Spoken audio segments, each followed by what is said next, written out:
¿Qué es la economía del bien común? Entrando en tema. Claro, para entrar en materia tenemos que determinar cómo funciona la economía en sí, ¿no?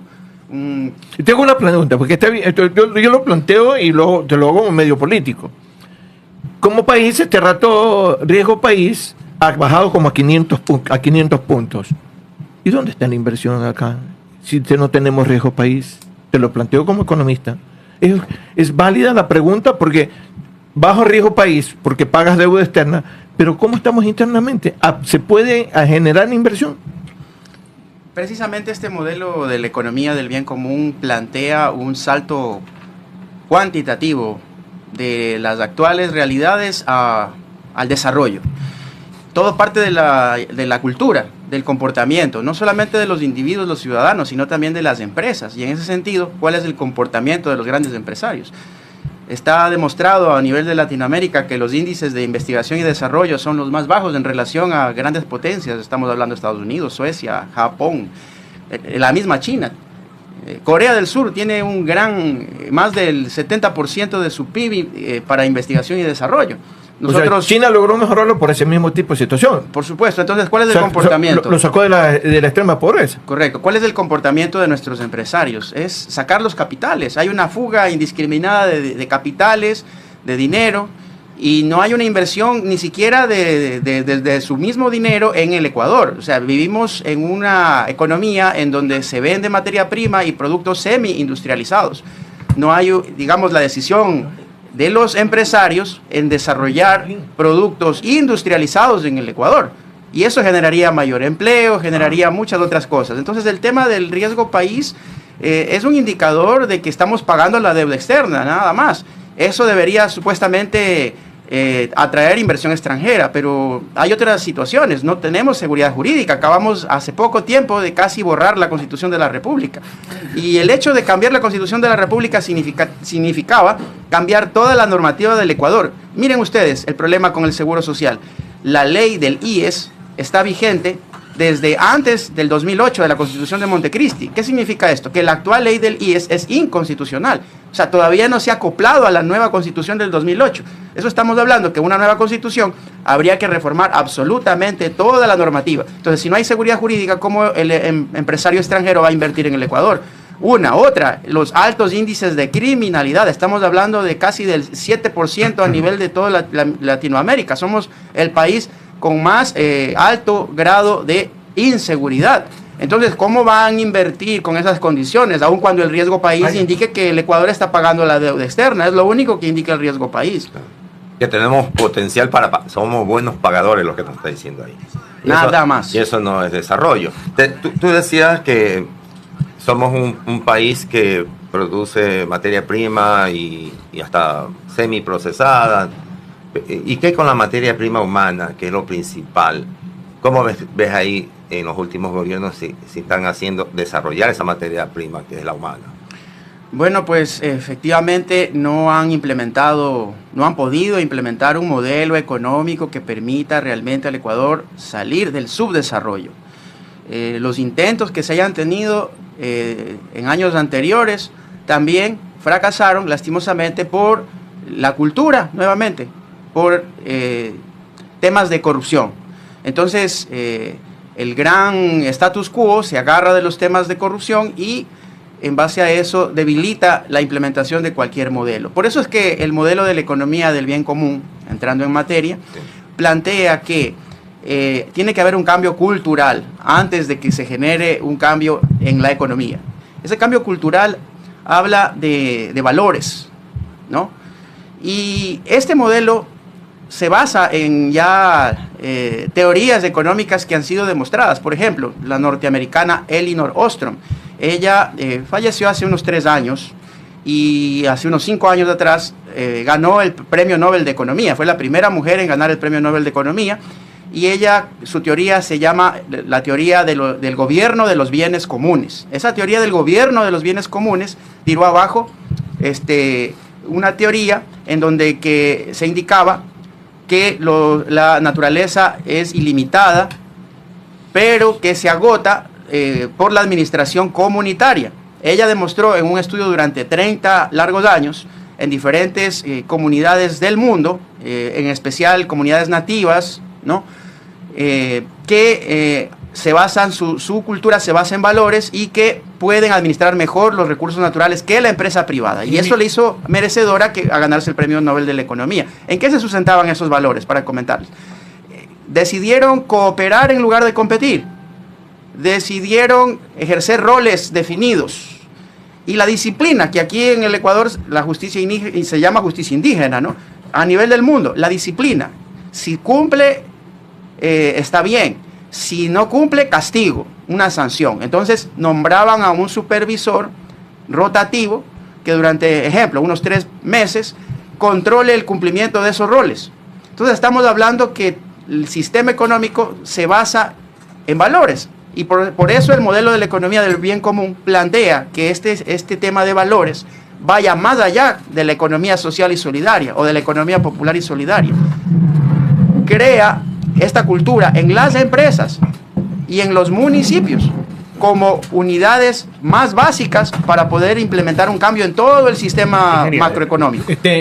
Tú vas a preguntar. Sí, justamente en ese tema, en cuanto a que el municipalismo como tal, el vecino más cercano se le llama en cuestiones de gobiernos seccionales, implementar proyectos sociales que vayan a dar soluciones a necesidades prioritarias. Sin embargo, no vemos eso. De los 221 municipios, la gran mayoría son totalmente dependientes del aporte del presupuesto general del Estado, pero de ahí no vemos soluciones viables y vemos complicaciones muy serias en donde no hay un colchón. Usted que es especialista en proyectos sabe muy bien que se hace un levantamiento de la línea base para saber cuáles son las necesidades básicas, el presupuesto participativo, la silla vacía. No existe eso. Existe la normativa, el derecho positivo como se le conoce en jurisprudencia, pero no existe la aplicabilidad ni el ejercicio pleno de la participación ciudadana. ¿Qué pasa esto? ¿Es la cultura como tal? Por supuesto. Es la cultura del desorden, es la cultura de la viveza criolla de quien tiene mayor, se impone más en el mercado. O sea, cuando hay competencia, cuando se tiene como objetivo el lucro solamente, la disminución de costos, y si eso amerita disminuir fuentes de empleo en buena hora, si se tiene esa mentalidad, eso se traduce hacia abajo y la gente en la calle actúa de la misma manera. Hace poco tiempo vimos cómo guardias de seguridad agredían en el terminal terrestre a personas de la prensa. Pero digamos ustedes, ¿por qué ellos tienen esa actitud belicista? Tenemos en este momento, desde el gobierno nacional, esa línea que se emite de dar palo a todo el mundo, ¿verdad? Creer que todo el mundo es delincuente, que todo el mundo es sospechoso. Entonces la policía nos trata de esa manera, los militares nos tratan de esa manera y los guardias de seguridad emulan el comportamiento y también nos tratan de esa manera. Referente a ese tema, ¿por qué no la exigencia, por ejemplo, de los gobiernos seccionales el cumplimiento del plan de trabajo? No existe un plan de trabajo. Por ejemplo, XY personas se candidatiza para alcalde, pero no hay una presentación. Y si lo presentan, es ambiguo, por cuanto que vamos a hacer tal cosa, pero no dicen el plazo ni el tiempo, cosas que le damos largas al asunto. No existe esa situación acá. Correcto. Tenemos que trabajar en eso. ¿Desde dónde? Desde las calles. Desde que el ciudadano que va a votar entienda que va a decidir por una propuesta administrativa que mejore sus condiciones de vida. Y que el gobierno local, gobierno provincial y el gobierno nacional van a ejecutar esa propuesta y que lo van a hacer partícipe y a través de eso va a ser mejor su producción, va a ser productivo y por ende las condiciones de vida van a mejorar, va a tener un mejor estatus, acceso a la seguridad y esa es la manera de cómo se disminuye la violencia. Pues. Usted tocó un tema muy puntual, un tema muy puntual, el trabajo con los pueblos ancestrales. Por ejemplo, tenemos en Salinas, en la provincia de la Sierra, ¿no? Y también en las comunidades de la península de Santa Elena, donde el conglomerado social es muy, como dicen los compañeros aquí, el tejido social es muy participativo, en donde a los ancianos tienen la posición de sabios y son los que son los consejeros del comportamiento social. ¿Se tiene que aplicar eso acá también? Por supuesto. El grupo social FEP, Progressum Populorum, hace más de 50 años con un capital semilla italiano y con la Iglesia Católica Jesuita implementaron este proyecto en Sierra Central. Actualmente tienen más de 20 empresas en todo el país. Salinas. Una de ellas, el Salinerito, sí. Maquita Cuzunchi, algunas empresas, por ejemplo, legalizan tierra, esa tierra, otra empresa que construye ¿Y para quién? Para las personas que están en la localidad. Se compran los insumos de la producción, la leche, entre ellos mismos, producen chocolate, lo mandan a la exportación, producen carne, la mandan para la exportación. Entonces, y de excelente calidad. En esos territorios, correcto, en esos territorios no existe extrema pobreza, no existe delincuencia. En esos territorios. Habían escuelas de fe y alegría que hacían esa actividad. Comenzaron haciendo en Durán, fracasó. En Mapasingue funcionó. Las monjitas tenían hasta fabricación de leche de soya con la comunidad. La pregunta: ¿hay gobiernos seccionales y empresas que funcionan en gobiernos seccionales?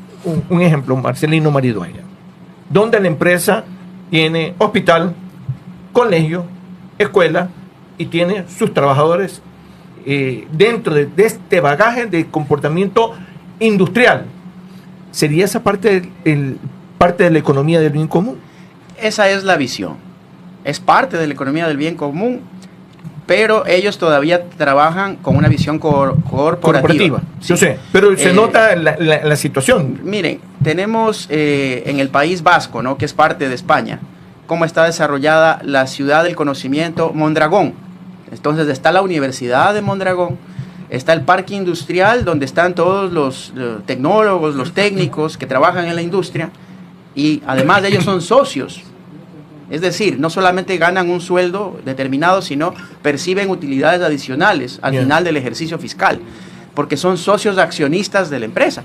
Está la vivienda de ellos. Correcto. Están colegios para los hijos. Eso es lo que había, ¿no?, siempre en los tiempos que tuvieron las petroleras acá, y también Valdés tenía también casas. Entonces, para sus trabajadores. Tiene una visión distinta de desarrollo. Ahora, ¿cuál es la diferencia con el modelo del bien común? Primero, este modelo fue creado por el economista austriaco Christian Felber. Funciona en algunas ciudades de Alemania, en algunas ciudades de Australia, en algunas ciudades también de donde es de él, ¿no? Austria. Claro. Y en España también hay algunas ciudades. Por ejemplo, estamos hablando de las Islas Canarias. Entonces, hay gente que ha ganado las elecciones con su plan de gobierno en base a la economía del bien común. Y ellos se convierten en el municipio del bien común y generan que las empresas se conviertan en empresas del bien común. Es un proceso de certificación de calidad. Entonces, hay actores. El actor es, en este caso, el gobierno central, digamos, el gobierno local. También tenemos una entidad educativa. Aquí es importante la academia, la universidad, porque es un tema cultural. Y también como actor tenemos, en este caso, a las unidades productivas pequeñas. Esas unidades productivas, aquí en el Ecuador, se llama la economía popular y solidaria. Y el artículo 283 de la Constitución nos dice: el sistema económico es social y solidario, ¿no? Entonces, tenemos un paso adelante, porque en otros países, para poder implementar este modelo, primero tienen que generar asambleas, tienen que generar acuerdos programáticos, tienen que hacer cambios en las constituciones para poder implementar el modelo. Nosotros tenemos la normativa. Lo que nos falta es la decisión política de implementar. ¿Qué debería hacer la alcaldía al llegar ya con esa propuesta construida en territorio con la gente para el desarrollo? Sus responsabilidades son hablar con las empresas, generar acuerdos, convenios, en donde ellos van a comprar los insumos, van a generar economía con estas unidades productivas pequeñas, llámese asociaciones, llámese cooperativas o emprendedores unipersonales también. Van a generar un mercado en donde ellos puedan mover su economía. Sí. Ahora, te hago una pregunta y es que tocas ese punto. Pero esa economía bien común, cuando te conviertes en un productor y tratas de tenerlo en la tienda solidaria, en la calle, de pronto te vienen las grandes tiendas y tienden a eliminar las tiendas pequeñas. Claro. Es un problema que al final no nos damos cuenta, pero lo que está sucediendo, ¿qué es? El capitalismo salvaje está destruyendo la economía de libre mercado. Estamos hablando que el liberalismo de Adam Smith, de David Ricardo, hablaba de la no intromisión del Estado, de la libertad de empresa, pero en la práctica no había un control sobre las garantías laborales y también sobre, digamos, cómo se impone los monopolios en contra de los pequeños productores. Acá en el modelo de la economía del bien común, del economista Christian Felber, lo que se plantea es que se crea una cultura distinta en donde las empresas van a salir beneficiadas. Primero se tienen que certificar como empresa del bien común. Y ellos van a tener que certificarse en comercio justo, van a tener que certificarse en responsabilidad social corporativa. ¿Qué ganan ellos? Ganan disminución en el pago de impuestos, ganan beneficios arancelarios, disminución. Ganan también disminución en costos, porque como ya se estandariza la compra de insumos dentro de un círculo determinado, un círculo económico determinado, entonces a la media o a largo plazo disminuyen sus costos. Ingeniero, perdón que lo interrumpa. Concentrémonos en algo específico. En este caso me llama mucho la atención el municipalismo como tal, por cuanto que de los proyectos que usted ha generado, ha presentado a los municipios y qué tal la acogida cuando usted habla de alianzas estratégicas con empresas, con sectores privados. ¿Cómo ha sido la recepción de estos GATS, los gobiernos seccionales? Bien, nosotros somos parte de Asocainde. Asocainde es la Asociación de Servicios de Capacitación Integral para el Desarrollo, cuyo objeto social es generar procesos de capacitación, desarrollo de proyectos, consultorías. Somos una organización con vida jurídica en la Superintendencia de la Economía Popular y Solidaria, entonces por eso también difundimos este tipo de economía para el desarrollo. En ese sentido, nosotros hemos tenido convenio, por ejemplo, con el municipio de Salitre, no con la actual, sino en la anterior administración, en la cual pudimos generar un proceso de capacitación, más no de la implementación de esta propuesta. Actualmente nosotros sí estamos tocando puertas, como Asocainde, a los diferentes municipios, con el objetivo de que se implemente un proyecto que nosotros le hemos llamado Mi Barrio Incluido. ¿En qué consiste Mi Barrio Incluido?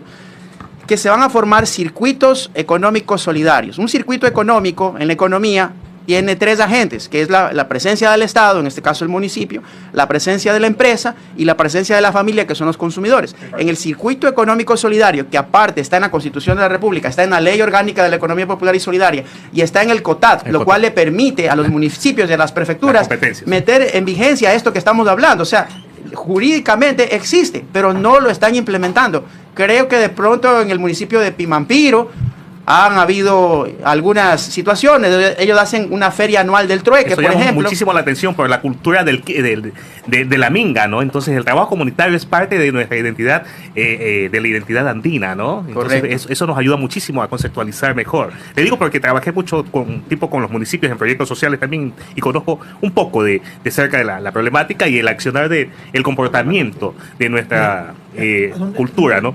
Y en sí, cuando hablamos de capacitación, ¿cuál es la recepción de los? Porque no nos olvidemos que los gobiernos seccionales tienen mandos medios que son temporales, de los cuales a veces no tienen el comportamiento, la capacitación, la experticia para el manejo de proyectos. Y usted sabe muy bien que muchos proyectos se quedan ahí y con fondos no reembolsables por la mala presentación o la no presentación óptima de los proyectos. ¿Qué pasa con todo ese proyecto, con todo ese dinero que se pierde ahí? Mire, aquí importa un equipo de trabajo muy creativo y muy consecuente con una visión de gobierno. Requiere de un alcalde o alcaldesa con una firmeza para tomar decisiones y que esto no se desvíe. Requiere de que no se pierda de vista la visión de desarrollo y de cómo generar alianzas estratégicas para el desarrollo. Entonces, no deja de ser un tema cultural. No deja de ser un tema de valores, no deja de ser cooperar en lugar de competir, ¿ya? Asumir roles, cumplir los roles, no recibir beneficios en ese proceso, sino buscar que las empresas sean beneficiarias y también las unidades productivas de la economía popular y solidaria. Una pregunta, es que estamos por el tiempo. La situación es, hablamos pero esto significa educación. Por supuesto. ¿Y qué pasa si los presupuestos educativos están a la caída y la situación en inversión en educación está por lo bajo en el Ecuador? ¿Qué conciencia podemos tener para formar esta economía del bien común? Perdóneme esa forma muy directa de decírtelo, porque es una problemática.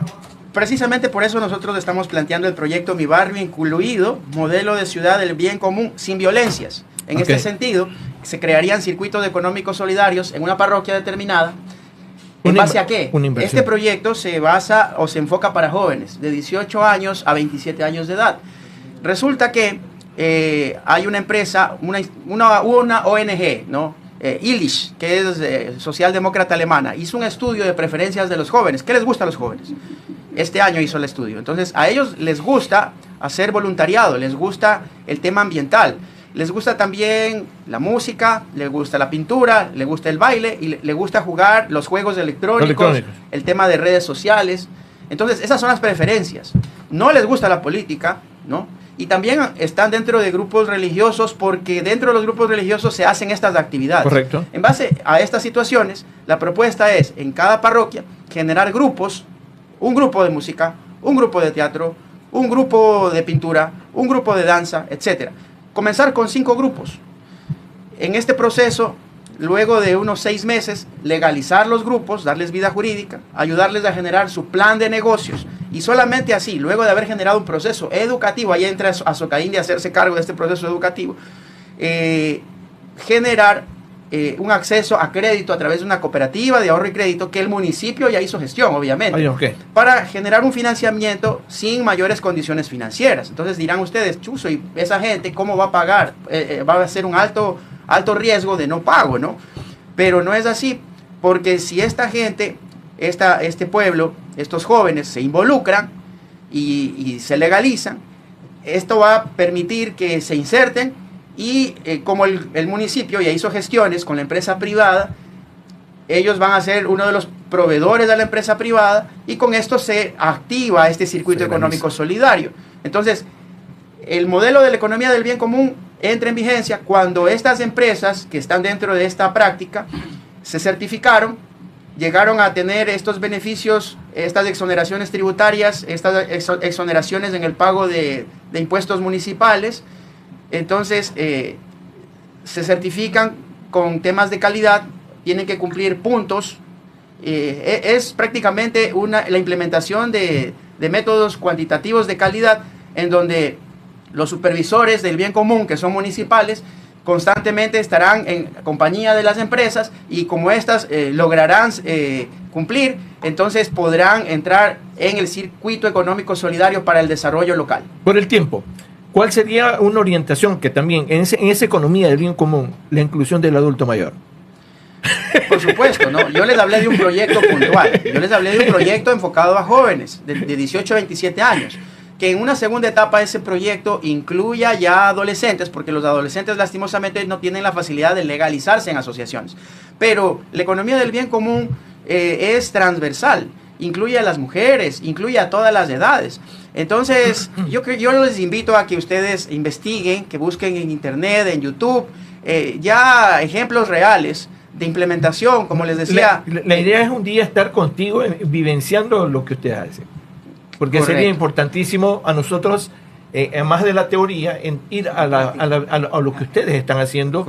Y eso es mucho más de investigación. Es bueno el YouTube, es bueno la investigación, pero en la vida práctica es mucho mejor. Claro, pero lo que les digo, el municipio del bien común en el Ecuador no está implementado en ningún lado. Entonces, si hay la decisión política y hay alcaldes o alcaldesas que se interesan en esto, entonces los funcionarios no van a poder tirar abajo ningún proceso de capacitación, como me decía el compañero, no van a dejar de incluir a los adultos mayores, no van a dejar de incluir a las mujeres, que además son las mejores pagadoras en los procesos de economía solidaria. Y concluyo esta idea. Ya está comprobado en la India, Mohamed Yunus creó el Banco Grameen, en donde los créditos sin ningún requisito financiero eran enfocados a las madres, y las madres fueron buen pagadoras y luego de eso les dieron otro crédito y lo que ha generado es una cadena de desarrollo productivo local. Yo digo, ¿está comprobado? Empecemos por algo que probablemente está funcionando a su manera, pero al final la integración. Marcelino Maridueña para la investigación. Sí. Digo yo, es un municipio que debería ser tocado porque hay mucha situación de participación de la industria. Bueno, gracias por esta participación tuya. Algo como última acción para nuestra comunidad de Un Café con la Tercera, quienes están conectados ya en Facebook, X, en YouTube, y escríbanos a cualquier tipo de interrogantes que ustedes tengan hacia nuestra comunidad. Rodrigo. Sí, muchas gracias. Ustedes nos pueden encontrar en redes sociales, en Facebook, Instagram, TikTok, YouTube, @azocainde.eps, ya sea para generar procesos formativos de desarrollo productivo, elaboración de proyectos, planes de negocios, o también para una asesoría en la implementación de un proyecto puntual. Y para, obviamente, municipios y prefecturas, tenemos esta idea súper clara de cómo implementar el modelo de la economía del bien común, que les va a ayudar. ¿Y qué busca el municipio? El municipio no solamente busca el desarrollo, busca en la práctica votos. ¿Qué más que un fortalecimiento del tejido social, generando productividad en los barrios? Y esto va a disminuir la violencia y por ende va a generar, digamos, menos delincuencia. ¿Por qué? Porque en la segunda etapa que yo les hablaba del proyecto también estaba la implementación, por ejemplo, del sistema de comando de incidentes con el grupo de contraincendios, con el grupo de primeros auxilios en el barrio, con el grupo de evacuación y rescate en el caso de temblores, terremotos, etcétera. Entonces, que esta gente se comience a capacitar en eso y se sienta productivo, se sienta importante, bueno, eso va a reducir la violencia. Y esto está implementado en Japón, está implementado en el mismo Israel. Entonces, es posible. Nos vamos a